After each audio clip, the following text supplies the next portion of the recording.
welcome to the Deep Dive. Today we're tackling something that might feel like just another thing on the list, crafting a will. Right. But honestly, this goes way beyond simply checking a box. We're talking about, securing real peace of mind for you and shaping the legacy you leave behind. Absolutely. When most people think about a will, they probably picture a very formal, maybe even intimidating legal document. Mm-hmm. But if you flip that perspective, it's actually a really powerful chance for you to influence how you're remembered. And what you pass on, well, it goes far beyond just material things. Exactly. So instead of seeing it as like a chore, let's explore how this document can become a genuine reflection of your life's values and, well, the dreams you hold dear. Yeah. This deep dive is really all about transforming that standard piece of paper into something truly meaningful for you and, your loved ones. And it's not a new idea, this desire to have a say after we're gone. The whole concept of a will has such a long history. Oh, definitely. It's played a crucial role in passing down both, well, wealth and wisdom through generations. We're talking practices going way back to ancient civilizations. Right. I mean, even the ancient Romans had pretty well-defined legal methods for this, didn't they? Actual documented ways to outline their wishes. They did. And looking at wills from later periods is fascinating. Think about, like, William Shakespeare's will. Oh, yeah. It gives us incredible insights into his personal life, his relationships, and just the society back then. It wasn't only about who got what. It sort of painted a picture. And what's fascinating is how that basic human need, caring for loved ones, making sure your intentions are respected, how that's evolved. Mm-hmm. In more recent times, you've got figures like the folks behind Nolo Press. They really worked to demystify estate planning. Made it more accessible. Exactly, making it understandable for everyday people. They took something that felt super complex and broke it down. And then you have voices like Suze Orman, who really brought in that crucial emotional side. That's a great point. She emphasizes, look, your will isn't just about the financial stuff you've gathered. It's deeply tied to the life you've lived, the people you care about. It's about the impact you want to keep having. Yeah, not just distributing assets. Right. Which actually brings up a really compelling story. There's this slightly unusual tale about Alfred Nobel, the guy who set up the Nobel Prizes. Oh, okay. What's the story? Well, the story goes that he once read a premature obituary, his own obituary, published by mistake, Wow. and it apparently called him the Merchant of Death because of his invention, dynamite. Oof. Can you imagine reading that about yourself? That would be Yeah. quite a shock. A real moment of reflection, I'd guess. Precisely. And apparently that experience was a huge catalyst for him, made him completely rethink his legacy. And led to the Nobel Prizes. Ultimately, yeah. It was a very deliberate move to make sure he'd be remembered for something, well, positive and transformative. And it really makes you think, doesn't it? It does. For you listening right now, what kind of legacy do you actually want to leave? That is a powerful question to sit with. So let's dive into some really practical steps you can take. Moving beyond just, filling in blanks and crafting a will that genuinely reflects what's most important to you. Okay. Our first key piece of advice is to really take some time. Yeah. Start with your values. This really is the bedrock. Before you even list a single asset, you need to ask yourself, what are the core principles that guided your life? What truly matters? Right. Is it maybe family unity, supporting a cause you're passionate about, preserving cultural heritage? What is it for you? Because your will can then become this really powerful extension of those beliefs, can it? Exactly. Like, if family unity is number one for you, maybe you structure things to encourage cooperation between your heirs, minimize potential squabbles. For example. Or, if you're really committed to a specific charity, your will is a concrete way to keep supporting their work long after you're gone. It's about aligning the legal stuff with your personal ethics. Perfectly put. And once you've got that clear handle on your values, the next absolutely critical step is to be specific and clear in the actual wording. Ah, yes. It sounds obvious, but it's so important. It really is. Any ambiguity, any vague language, unfortunately, that can lead to major problems when it's time to settle everything. Oh, without a doubt. Vague phrasing can cause all sorts of issues down the road, misunderstandings between family members. Legal challenges. Right. And ultimately, your wishes might just not be carried out the way you intended. You Yeah. really want to leave as little room for interpretation as possible. Think really carefully about how you identify beneficiaries or specific items. Don't just say, my jewelry. Too vague. Way too vague. Be precise. Mhm. The antique gold locket containing a photograph of my parents, something like that. Got it. The more specific detail you give, the less chance there is for confusion or arguments about what you meant. That makes total sense. Mm-hmm. And this leads right into our next vital tip. Consult professionals. Now, I know the online templates and DIY kits can seem tempting, easy, maybe cheaper upfront, They can be appealing, yeah. but there's really no substitute for the expertise of a qualified estate planning attorney, and maybe a financial advisor too.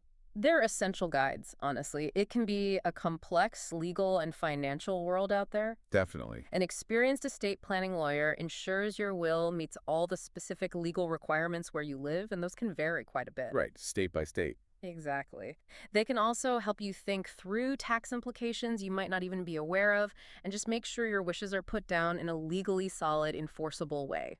And the financial advisor piece, how do they fit in? Well, they can offer really valuable insights on how your estate plan connects to your overall financial situation, Okay. help you strategize the most effective ways to transfer assets, maybe minimize unnecessary financial burdens on your beneficiaries. It really is a team effort to get it right for you. It absolutely sounds like it. Okay, so we've got values, clarity, professionals. What's next? Well, as we all know, life doesn't stand still, right? Huh, definitely not. Things change. And that's why our fourth key recommendation is to schedule regular updates to your will. It's not a set it and forget it kind of task. Exactly. Major life events, getting married, divorced, kids arriving, grandkids. Big financial shifts. Yeah, substantial changes in assets. Those are all clear signals that it's time to pull out the will and take another look. Definitely. And even if nothing huge has happened, it's probably smart practice just to review it every few years anyway, right? Just to make sure it still reflects what you want right now. Think of it like a regular checkup for your plan, like an annual physical, sort of. Good analogy. It just helps ensure your will stays aligned with where you are now and what you intend for the future. Okay, makes sense. And our final crucial tip in this main section. This is one that can really impact family harmony. Communicate your wishes. Ah, yes. The conversation. It might feel a bit awkward, maybe uncomfortable talking about your will with loved ones. It often does. But having those open, honest conversations now can prevent a lot of potential heartache and confusion later on. It's really about fostering transparency. When your family kind of understands your intentions, it minimizes surprises. Right. Reduces the chance of disputes after you're gone. Exactly. It's not about dictating necessarily, but having an open dialogue about your plans and maybe the why behind your decisions. Yeah, that why seems important. It can also be a really valuable chance for you to share those underlying values we talked about earlier. Mm-hmm. Explain the motivations behind your choices. Mm-hmm. That can turn the will from just a legal doc into something with more personal, emotional weight for the family. Precisely. Okay, so those are some core tips. Now maybe let's broaden out a bit, explore some ways you can go beyond the standard stuff. Ooh, outside the box time. Yeah, create a truly personal legacy. These are some more, let's say, unconventional ideas that can add a deeper layer to your planning for those you leave behind. Okay, I'm intrigued. First area to think about. Incorporate multimedia. Ah, okay. This is where things can get really interesting and personal, right? We live in a digital age. We do. How you're remembered doesn't have to be just words on paper. Mm. Think about adding video messages specifically for loved ones. Yeah, imagine that. Maybe sharing favorite memories, offering advice for their future, or just expressing your love. Or you could curate like a digital archive, photos, home videos, maybe even voice recordings that together tell the story of your life, your passions, the people who mattered most. These kinds of personal touches can be incredibly precious. For future generations especially. Exactly. They offer a much richer, more vivid picture of who you were than just a list of assets. It's like adding that deeply personal layer that goes way beyond the formal legal language. Imagine your grandkids, who maybe never met you, Yeah. being able to actually hear your voice or see you telling a favorite story. That's a really powerful way to make sure you're remembered, isn't it? It truly is. And that leads to our final outside-the-box idea. Create a legacy letter. A legacy letter. Okay, what's that exactly? Separate from the will. Yes, it's a separate document. Not legally binding like the will itself, but it gives you a more personal, informal space.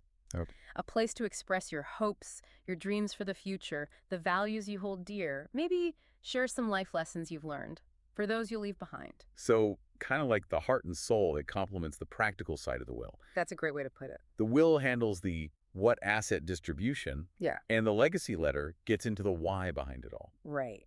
In this letter, you've got the freedom to share your personal philosophy, offer guidance, just express your love and hopes for them. It sounds like an incredibly meaningful way to connect with future generations Yeah. on a really emotional, personal level. It really can be. Yeah. Sharing your wisdom, your core values, the important stuff you learned, but in a way that feels intimate.